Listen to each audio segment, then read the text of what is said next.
Hey, MCARBO brother, I'm Chris Nelson, president at MCARBO. It's been a while, long time. But now you see me again since SHOT Show. Got a haircut, a few things have changed, but most importantly, we don't care about that. We care about what do we got for our SIG P365 that's new from MCARBO. What's gonna be different this time? Finally, we got the complete drop-in titanium striker assembly. Why do I need titanium, champ? Well, it's not really that much stronger than steel, believe it or not.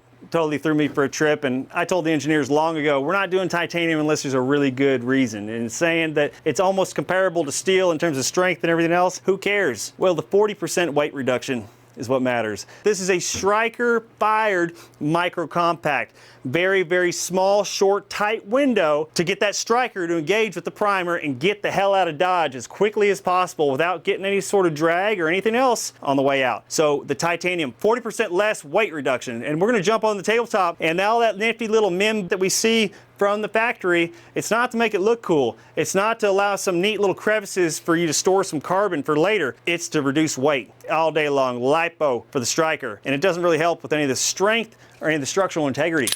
So with titanium, that's why they put it in the space shuttle. That's why they put it in Grandpa's leg, because it's light and it's strong. Let's go on a tabletop, see how this baby does. All right guys, so this is notoriously what you're gonna see out of your factory SIG P365. You got a lot of these neat little cool crevices in here, which looks like some excellent aesthetic details, some skeletonizing, but it's MIM, metal injection molded, meaning this is just powdered metal that's then molded together. You got nice little mold indicators there all over this. The whole idea and concept behind all of these neat little crevices for carbon buildup is to give you something that's lighter, but also strong, but light enough, right, so that it'll get in and get out, right? Get in and hit it, get out and quit it. It's trying to make that initiation with the primer as quickly as possible without breaking the tip of the striker. Hence, we've seen a lot of modifications to these over the years. We've even seen with the SIG P365 a striker return spring to help get it out of Dodge quick enough so that it doesn't get bit by that action that's taking place. And it's so short and so compact, you know, Glock's gotten it down, of course, but SIG, you know, they like to do a little R&D on their customer base when they can, and you're never gonna see a titanium striker. I told the guys forever, it's like, there's no way in hell we're making a titanium striker part or any titanium part unless there's some real marketable advantage, some real reason we're gonna ask these guys to dump that kind of money into their guns. It comes down to, what do you want? Do you want that sort of reliability? And you want that sort of function that you know without a doubt. If you have a problem in your firearm, you're not gonna be starting, oh, well, maybe it's my titanium striker assembly. Like, hell no, let's start with the plastic. Let's start with the MIM. Let's look at those pieces over very carefully. And then maybe let's also research and see what sort of changes have taken place. Are they still offering this type of situation here in their production models as of now? Most likely not. So it's been an ongoing recovery process for SIG in some degree. You know, they've been continually revamping and reinventing the wheel, but I get it. They have constraints, financial constraints. They've got big competitors. You know, they've got a lot of other micro compacts in the market to compete against, and unfortunately, price is one of them. Now, for you guys, those of you that are willing to go that extra mile, we've done it up a little differently here. We've actually, first time ever, really going all out on the packaging. This is SIG P365, complete drop-in striker assembly for all P365 models. It'll fit, function, perform in all of them, so you don't have to worry about any variation there. We really went above and beyond when it came to all the design, the engineering, the time that went into this, and unfortunately, that's what takes so long sometimes. You see us delay stuff for quite a long period of time, but we want to make sure we got it 100% right. And I'm a little bit of a stickler with detail. So this was one of them. You know, I complained that, hey, you know, guys are gonna put this D10 in, it's gonna pop out, hit the floor, spring's gonna go the other direction, never gonna find that again, and it's called a customer service. Like, who wants that? They just bought this whole thing with the fancy box and everything, and now they gotta call and order this little tiny part and their guns and pieces until then? Not happening. And the machining, the manufacturing here in-house too, out of this world. I mean, that looks killer. But this is the lockup feature, kind of give you a general concept look of it. You've got the titanium striker all the way through back here, and we've got the improved geometry here to help give you a lighter, smoother, cleaner break on that trigger pull. Ton of advantage, same advantage we've had since we released the striker by itself. But if you recall from that early video, I can't remember exactly which SIG video it was, it feels like this was a lifetime ago. My biggest complaint was that plastic striker sleeve. It just tears the thing up. So some guys are probably already, I ain't gonna take it apart, man. Well, you ain't gonna clean it in either. You gotta take it apart, you gotta clean it. So how are we supposed to clean it, SIG? Well, I mean, we sell replacements. Well, you sell replacements as complete assemblies. I gotta buy a whole new striker assembly just to get the sleeve? So those are some of the early things that we noticed that we were just blown away by. And I love SIG. From a consumer standpoint, well, hey, that's my First Amendment right, baby. I'm a consumer too, so I can complain all I want. Comes with this is an OEM replacement. Okay, there's not much we can do with this item in particular. Trust me, we tried, we tested it, and it did not work. You can't add any sort of weight to those sleeve cups. This weight balancing equation that I'm talking about is so tight. You slap a V8 engine into a Honda Civic frame, man, that thing is gonna burn. It's gonna move the power to weight ratio. I mean, it's a ton of power and a little bitty body. To keep that long-term strength, rigidity, and repeatability and reliability and everything else, it requires a strength. So that's where the titanium makes up the gap. So long story short, we got the power to weight ratio down, really impressed by it, and thankful that we achieved that. And don't worry, I'm just kind of talking and going through the motions here. And you guys have seen enough of these videos with my beautiful hand model fingertips. I know, it's for you boys, all right? A lot of you requested, we bring these little babies back. Vlad's gonna take it away, the lead engineer on this project. I'm not gonna steal much of his thunder, and he's got great details and insight how to put it together, but I want to make sure, I never got an opportunity to really present the titanium striker concept to you guys and really explain it in full detail. Not only was the trigger pull improved, the performance improved, but no primer drag. It's all that engagement, it's all that lockup time. We've shortened the lockup time, we've shortened the amount of time that's required for this thing to penetrate and get out of Dodge. Power to weight ratio. Thank you, Chris, for the introduction on the titanium striker assembly and really showing those key improvements over the factory components. And now I want to talk more about the new component of the striker assembly, which is the stainless steel striker sleeve housing and slide cap with the proprietary dual locking system. The striker sleeve can be purchased separately from the full drop-in assembly so that the ones that already purchased our titanium striker can use this, or even the ones with the factory striker. The new improved striker housing really simplifies that cleaning process for your firearm. So after your range visit, you're not going into your firearm and marring up your striker housing just to clean the inside of your striker from carbon buildup, debris, and really making that firearm more reliable in the long run. Okay, so now we can jump onto the tabletop and get a more in-depth look at the dual locking system and showing the differences between the factory one and the new improved system. All right, so I removed the slide from my firearm to show this. This is the factory plastic striker sleeve housing here. And this is actually the slide cap variant. So originally they had a non-slide cap variant. So there was reports of slide caps, falling off while shooting. And we actually have one, and we're going to be looking at that one in a second. So what they did is they actually released this Gen 2 one here, this slide cap lock variant. And so what happens is, as you can see, to remove this, so it actually has a little tab here that's holding this slide cap. So what you have to do is bend this tab inside of the striker channel. So you literally have to bend this over into the striker channel and push it downward. So not only do you have to deform it in, you have to deform it down. So anybody that's cleaned their firearm before has seen this. I mean, this is just awful. And then all while with my back finger here, I have to slide up. So there's that deformation. And so you can see over time, that's going to start marring and actually permanently deform this guy so that the tab is inside of your striker channel. Original design was actually utilizing this hole here. They just had the sleeve pressed up against the cap to lock it. And what happened is that they found out during live fire, this sleeve actually moves. No other firearm is just using, that sleeve to lock that slide cap. So what you actually have to do is use, a secondary method to lock that slide cap. So as you can see here, there's that slide cap lock on the slide cap.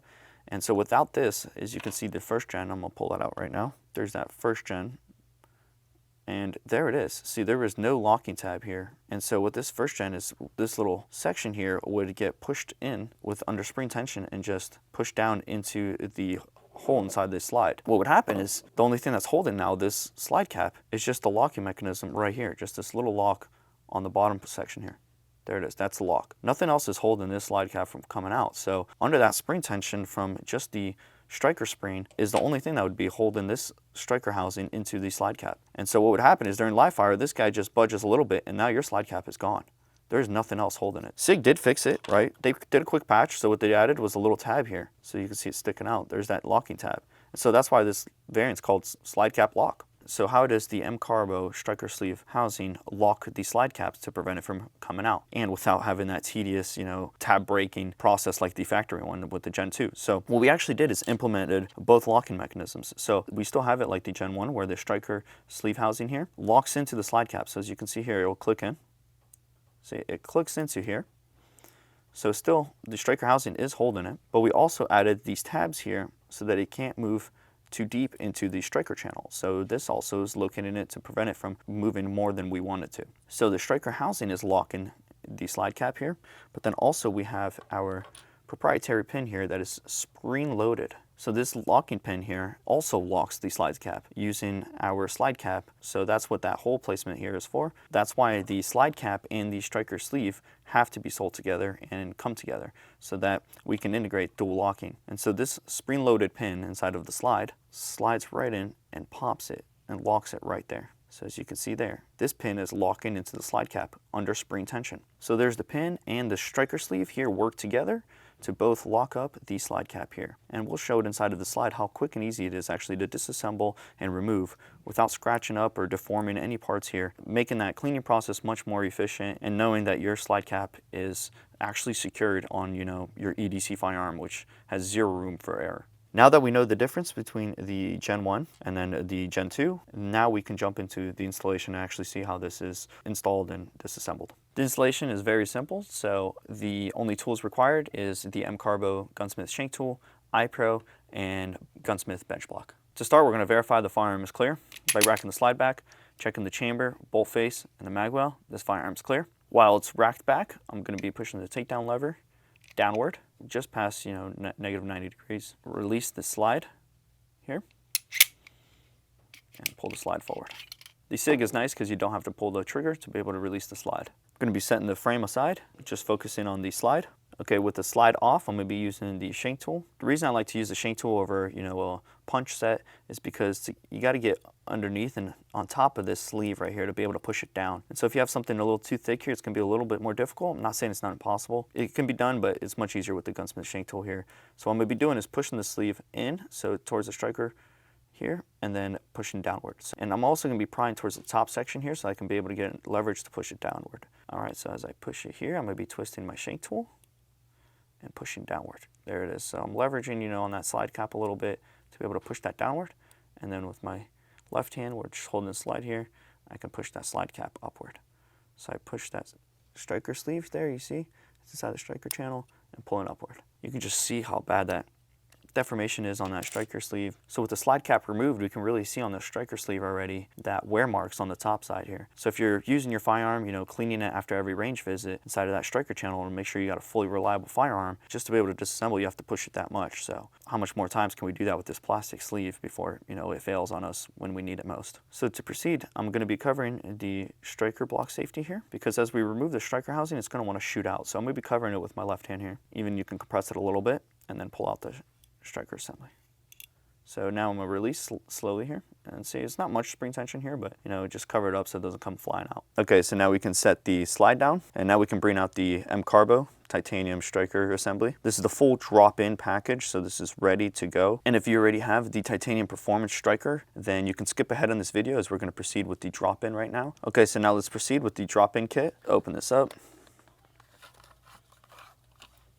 Here we have the assembly pre-assembled here. That is with brand new striker retainer cups, our lighter fine pin spring, and the stainless steel striker sleeve here. Inside of the bag comes the slide cap pin, already pre-assembled with the slide cap pin spring here, the proprietary locking system. This is how we get that dual lock. And lastly, we have the slide cap with that texturing design there, so for some aesthetic appeal here. Once it's fully assembled inside of the firearm, pre-hardened steel, that CNC cut precision with that integrated locking system there for that pin. Now let's set this aside and really take a more in-depth look comparison between the two striker assemblies. As we can see here, you can see that MIM striker here, you can see the wear points, you can see that plastic wear here from that deformation and from that disassembly process. You can see the electropolish to really make sure that smooth trigger pull still is in effect with our spring kit. From that disassembly process right there at that tab, you can see that wear already starting to form just from a handful of disassemblies. That stainless steel, we don't have to bend any part. We have that pin where it just is spring loaded, so there is no permanent wear item as this plastic where it has to be permanently deformed. It's just a matter of time until this piece breaks off. And with a close-up look, you can see that other advantage here that we incorporated inside of our titanium striker, which is that chamfered edge right here where that sear engagement is to reduce that creep while still maintaining reliability. So here it is, the factory one, as you can see, a bigger ledge there compared to the upgrade here. Key improvement with the titanium striker with that 40% weight reduction is reducing that primer drag on that tip, and so we don't get any unwanted forces forcing it upward. As we know, the slide channel keeps this constrained, and so whenever there's any force being applied here at the tip, all that stress concentration appears here at the tip. As we know with the factory MIM striker, with that tip breakages, with that force being applied here, SIG trying to find a couple of solutions to that answer with, they changed their tip here. They made multiple iterations to their striker. As you know, some of yours will be silver here. Another change that they did was there was a little striker return spring here to reduce the primer drag. Now they don't ship it with it, so I guess it wasn't working for them. And so really the ultimate solution is that titanium to ensure that reliability and that longevity to outlast your firearm. Now we're ready to install the drop-in assembly. We can see the striker safety block right here. It's spring loaded. It won't allow the assembly to drop fully in unless we compress that. What I'm gonna do is use my left thumb here, compress that spring slightly. Insert the assembly. See, as you can see there, I had to get past that striker block. As you can see, that striker block won't let me compress this anymore, so when we go to assemble the slide cap, we're gonna have to compress that striker block to be able to move that. So get our pin out. With a small baggie, I just rub my two fingers together here to open that up. Here's the slide cap pin and the slide cap pin spring already assembled inside of there. And now let's insert it into the slide. There is a pocket right here on the slide. As you can see, that's what they used in their first iteration of their striker sleeve housings. And so now we're gonna use this slide cap pin and insert it right in there. Spring first, and give it a little wiggle to make sure it's in there. There it is, assembled. Okay, so now we can compress the striker safety block here, and then with my left hand here, compress the striker housing just to get it started. And once it's started, you'll see that the striker safety block stays compressed. And now we're ready for the slide cap. And with the slide cap, we're gonna want to compress both the slide cap pin and the striker sleeve housing at the same time. Okay, so now I'm gonna put one edge here on the slide cap pin, and then with the left edge here, get the striker housing. And so now I'm going to compress. And as I'm compressing, I'm pushing with my thumb inward, and it slides right in there. So as we can see, that's how we got started. And now I'm just gonna slide, and now listen for the audible click.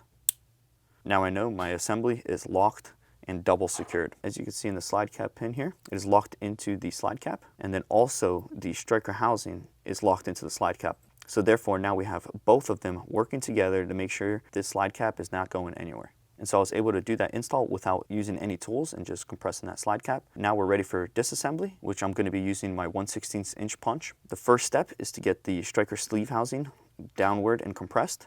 And so I'm going to use this integrated hole here and pull on that downward as I push the slide cap out. So pull that downward, slide it out. Now I can release it, and you can see that the slide cap is now starting to get unlocked. But now we have that second locking feature, which is that slide cap pin. So to fully remove the slide cap, I need to compress it through the slide cap pin hole here.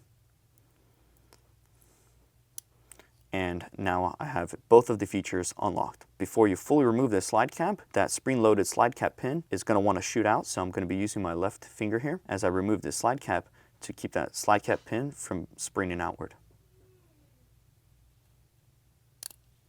There it is. Now that we know how to assemble and disassemble the dual locking system, I'm going to be doing it in real time now. So I'm going to make sure my pin's inside, compress, push both of them. And just like that, it's installed. Now we can see it assembled. You can see that slide cap, that nice texture design, flush design. Really took that time to make a quality component, and knowing that it's securely keeping my slide cap and fixing all of the issues with the factory sleeve. The installation is now complete for the full drop-in assembly. And now for the customers that already purchased our upgraded titanium striker but have, these faulty, marred up and broken striker sleeves, we heard your guys' request, and initially actually we offered just OEM replacements. So for several months we were really seeing that the demand was really asking for it, because they would still even start breaking their OEM replacements. So for anybody that's actively shooting their firearm, going to the range, cleaning their firearm and disassembling their striker assembly, then the factory piece would just start marring so much that you guys would have to constantly replace these. And so now we have a permanent solution with the stainless steel striker housing for you guys. And so now let's jump in and show the disassembly process of getting these factory plastic parts out of here and get it more caught up to the all-in-one striker bundle. So if you already have the titanium striker, you guys assembled it to this point, so now we're going to be disassembling it. I'm going to start with the gunsmith bench block. I like to use this little corner on the bench block here to catch the striker lug like that, and then compress it at the striker spring right here, just underneath the cups, just to get it downward. Compress that and the cups should fly out. And if not, then you can pull them out. Slowly release the striker spring, and now we can pull out the striker from the striker housing. And I know some of you guys still have the striker return spring, you know, that SIG kind of threw a quick patch on their primer drag concern with the early models. And so this was actually discontinued back in 2020 from SIG. So if you guys have this, you don't need it. So that was just a quick patch that they have in all newer models, you know, 365s. Then they already stopped sending it with it. Okay, so now that we have it disassembled, we can put the factory parts away. And we can bring out the new stainless steel striker housing. Set that aside. Inside of the bag, we have the slide cap and brand new striker retainer cups, just so that you're not using the old ones. You guys can see why we offer the brand new striker retainer cups, which these are just, you know, OEM replacements. Here on that wear face, it starts to get it marred up. You know, if you actively shoot your firearm over 300 to 500 rounds, it's going to start marring up right there on that surface. And the reason for that is because the SIG P365 platform, whenever this gets fired, it gets cocked back here, the striker inside the slide, and then it gets spring loaded, you release on the sear, and it shoots forward. The striker retainer cups hit the inside of the striker channel slide here first, and then the striker actually stops on the striker retainer cups. Right here is where that mating surface is repeatedly impacted, and so wear is going to accumulate there, and so that's why we offer, you know, brand new direct replacements, so that you don't have to worry about that worn cups, you know, for your reliability and longevity. Okay, now let's assemble the striker. Insert it into the striker sleeve from the backside. And we're going to be reusing the 3-pound fine pin spring that came with the titanium striker. And now I'm going to be using that same section in the block that we used for disassembly for assembly. Going to compress that downward, insert the cups one at a time there. You just have to get that striker spring compressed past this first portion here, and then you can insert the cups one by one. So now if you just purchased the titanium striker, you can have the full performance upgrade of the drop-in assembly. Now we're going to install our assembly. I'm going to be doing it in real speed. If you guys want the slow down version of how to install the slide cap, we did that during the full drop-in assembly. Compress the striker housing, get the slide cap prepared, compress both of them at the same time, lock it in. Okay, now the slide is fully assembled. We're ready to insert it back into the firearm. As we insert it, slide it over, lock it to the rear, snap that back in, release the slide. And as you can see, the dual locking slide cap here has that nice texture, flush fit when it's fully assembled in the firearm. So we can see that short stroke trigger there. That's all the pre-travel there. We're at the wall, right at 90 degrees. There it is. Crisp break, crisp reset. And you can really get that lower leverage with this trigger. And then we can take a closer look here at the creep. I'm gonna try to go as slow as I can here. So there's the wall, and it just breaks right there. Much better feeling break because of that reduced creep, while still keeping that crisp reset. And so you can really improve your accuracy with that reduced trigger pull weight and all the components working with one another to stay on target. And as we know, as you pull here, your arm starts tensing up, and so you're going to tend to pull downward, and with that reduced pull and with that maximum leverage, all working with one another, accuracy is really going to increase with all of these MCARBO upgrades. Thank you guys for watching, and thank you for your constant support in the P365 platform. We do have an extended mag release coming very soon, you know, to get the better controls. We're looking into a slide stop here to, you know, get better functionality from your P365, really looking at ways to upgrade this firearm and platform for you guys. Well, there you have it, guys. Titanium striker assembly drop-ins for all SIG models and variations. You deserve it. It is a little bit primo. This is the ultimate option, but your other option is really so low, I wouldn't even consider it an option. It's a factory concept that continues to get reinvented and kind of recycled over and over again. So to highly recommend considering the complete titanium drop-in assembly with the proprietary lockup backplate. A lot of you guys have complained about a lot of these different problems, and we've really taken one major package, put it together, and give you something nice and juicy to grip onto for a total solution for your SIG P365. Thank you, MCARBO Brotherhood, for all your ideas and your support, and as always, happy shooting.